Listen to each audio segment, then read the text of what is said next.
It is the most fundamental experience of all, defining our waking moments and giving rise to all that we think and feel. Without consciousness, we have no way of proving we or anything else exists. And yet, what it is and why we have it remain a mystery that some of the greatest minds have been unable to solve. The only way I know I exist is because I'm conscious.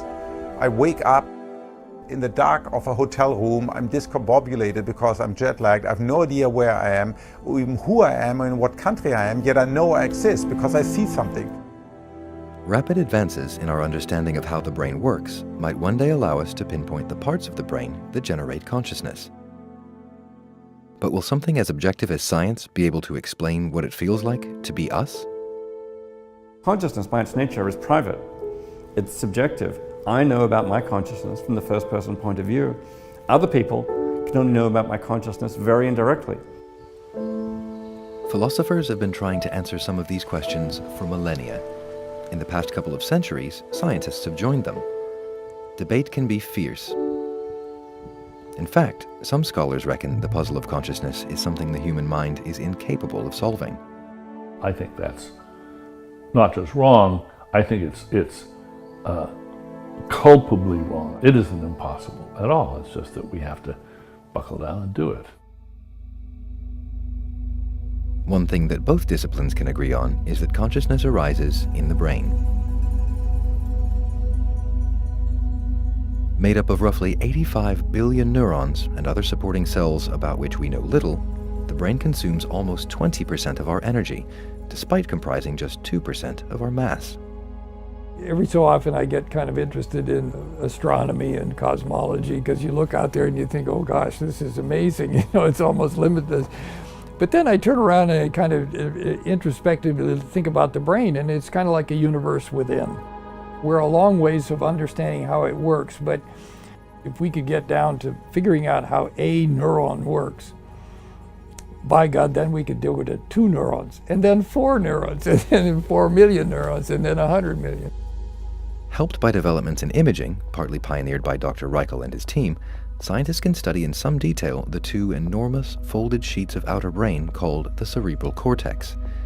This plays a crucial role in higher brain functions like memory, perception, thought, and language. And I have 2 of them in my left and right. And it's part of this sheet that gives rise to consciousness. This sheet also gives rise to intelligence and reasoning and all the other things that we hold dear about the human brain and the human mind. Christoph Koch wants to come up with a satisfactory scientific theory of consciousness before he dies.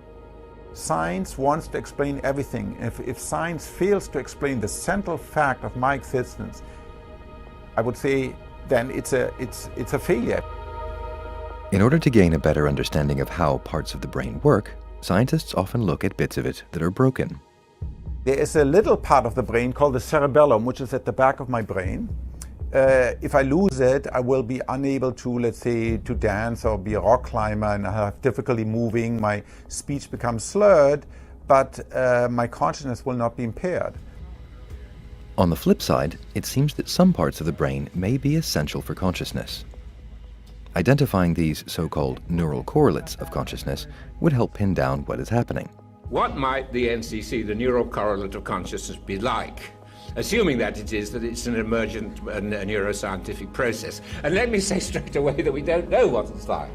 Before his death in 2004, Francis Crick, the co-discoverer of the structure of DNA, worked with Dr. Koch on something they termed the binding problem. Put simply, the binding problem asks how the brain integrates different bits of information it gets, both sensory and internal, into our conscious experience. In real life, the brain is terribly good and puts everything together, the movement, the shape, and the color.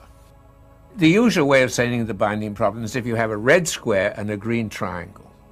How is it that you don't see it as get the colors mixed up with the shapes? That's basically the problem. Because our experience of consciousness is derived from the data we get from lots of different systems, the visual and motor being just 2, the 2 men looked at a part of the brain that is connected to all these regions. They were especially interested in the claustrum, a thin sheet of nerve cells that sits at the bottom of the cerebral cortex in each hemisphere of the brain. Because testing the colostrum in a live human brain is invasive and risky, no formal experiments have been done. But one happened accidentally last year when a neurologist trying to understand the source of his patient's epilepsy implanted electrodes near her claustra. When he switched the current on, she lost consciousness. As soon as he switched it off, she regained it. No one knows why we have consciousness. It's one of the big mysteries. Why did evolution bother putting consciousness in? How did evolution put consciousness in? Why couldn't we have done everything that we do with a set of objective mechanisms and no first-person subjective experience of the world? It's one of the biggest questions in philosophy and science. Just as the processes of consciousness remain a mystery, so does its purpose. Is it a high-level summary the brain generates to help us plan for what comes next? A clever way of designing our brains to make us more adept at being social? Neither? Both? One evolutionary explanation for why we have consciousness suggests that an animal capable of modeling the behavior of another can anticipate it to its advantage. The surprising thing is that so few animals actually have this ability. Humans have it. So I have a very good idea of what you're going to do and when you're going to do it and why you're going to do it.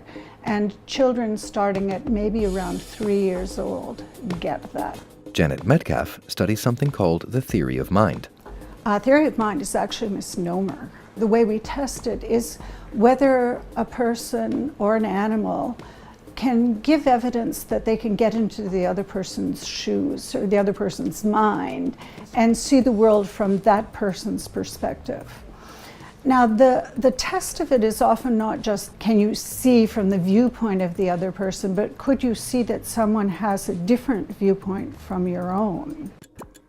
The theory of mind might provide one way of working out if animals other than humans are conscious. The only species that we're absolutely sure has theory of mind is human.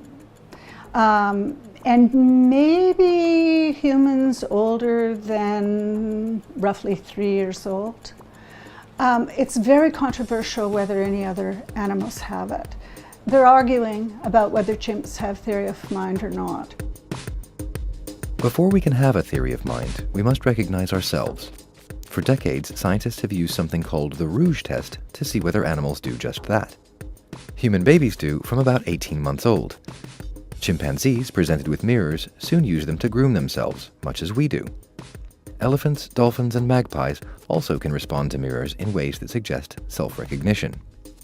The problem with the Rouge test that the animal researchers always raise is that maybe it's just body knowledge, that it's not mind knowledge.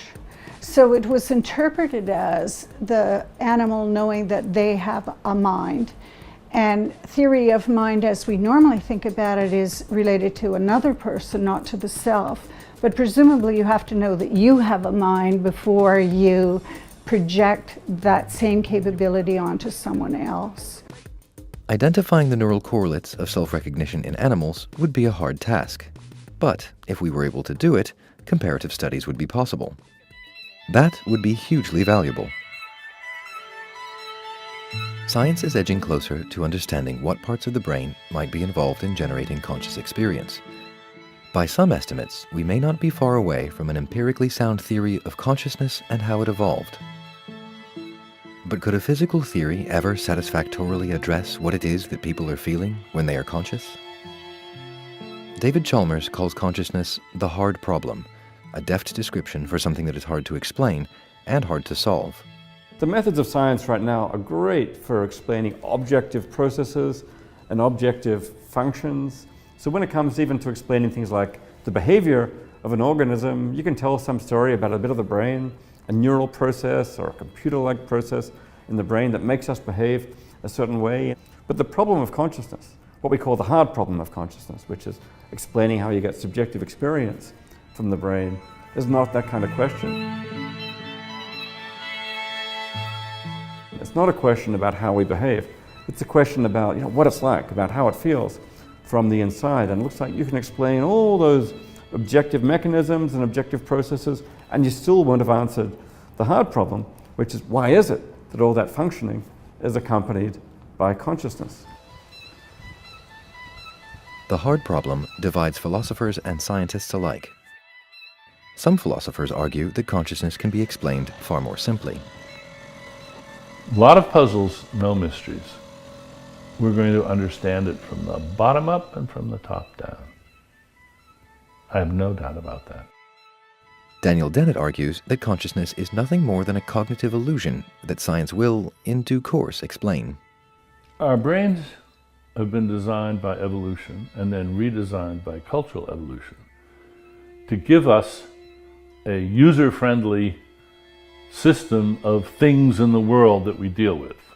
So the user-friendly world that we live in, the manifest image, is a sort of friendly user illusion in the same way that the desktop of your laptop is a user illusion. It simplifies and it distorts in helpful ways for most purposes. If you really want to know what's going on, you have to go backstage.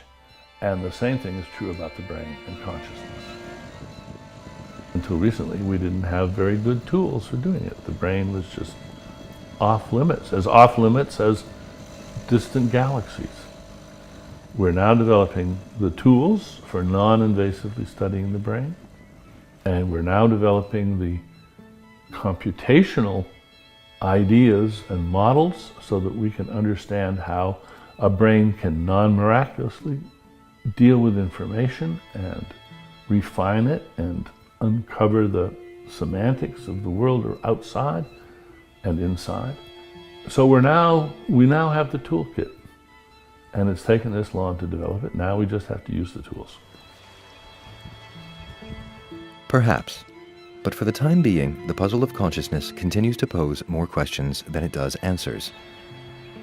Yet another philosopher, Protagoras of Abdera, proclaimed that man is the measure of all things. Until the problem of consciousness is solved, though, that might better be phrased, the measure of all things but himself.